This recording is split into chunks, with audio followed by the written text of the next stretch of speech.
আজকে বানাবো দারুণ টেস্টি এঁচোড় চিংড়ির রেসিপি। আর চিংড়ি মাছগুলোর সাইজ একদম পারফেক্ট এঁচোড় চিংড়ি বানানোর জন্য। তো দেখো এখানে চিংড়ি মাছগুলো ভালো করে বেছে ধুয়ে নিয়ে এসে আর জল ঝরিয়ে নিয়েছিলাম, লবণ হলুদ মাখিয়ে রেখে তারপরে কড়াইতে সর্ষের তেল গরম করে মাছগুলোকে উল্টে পাল্টে ভালো করে একটু ভেজে নিলাম।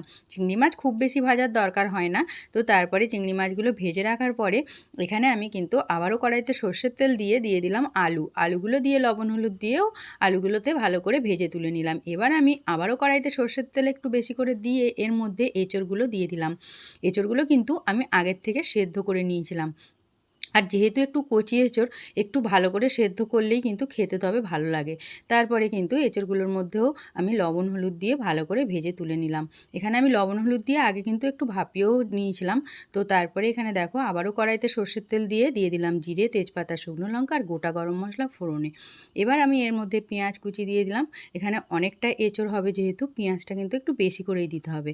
তো পেঁয়াজটা দিয়ে ভালো করে একটু লালচে করে ভেজে নেবার পরে এর মধ্যে দিয়ে দিলাম বেশ খানিকটা টমেটোটা দিয়ে তারপরে আবারও একটু নেড়ে চেড়ে নিয়ে টমেটোটা তার মধ্যে অনেকটা করে আদা রসুনের পেস্ট দিলাম। কারণ এখানে মশলাটা যদি একটু বেশি না দেওয়া হয় তরকারি কিন্তু খুব একটা টেস্ট লাগে না খেতে আমার কাছে।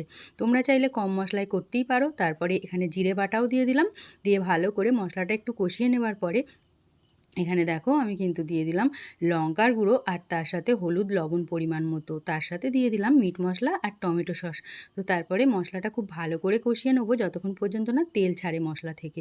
এবার তেল ছাড়তে শুরু করলে মশলা থেকে এর মধ্যে আমি কিন্তু ভেজে রাখা যে এঁচোড় আর আলুগুলো দিয়ে ভালো করে নেড়ে চেড়ে মশলার সাথে একটু কষিয়ে নিয়ে জল দিয়ে দিলাম। জল দিয়ে ঢাকনা চাপা দিয়ে একটু সেদ্ধ করে নেব। সেদ্ধটা হয়ে গেলে ঢাকনা খুলে এর মধ্যে আমি চিংড়ি মাছগুলো দিয়ে ভালো করে আবারও একটু সেদ্ধ করে ভালো করে মানে জাল দিয়ে নেবো সব একসাথে। তারপরেই কিন্তু এই যে মাছের টেস্টটা তবে এঁচোড়ের মধ্যে ঢুকবে। আর নামানোর আগে একটু গুঁড়ো গরম মশলা দিয়ে নামিয়ে দিলাম।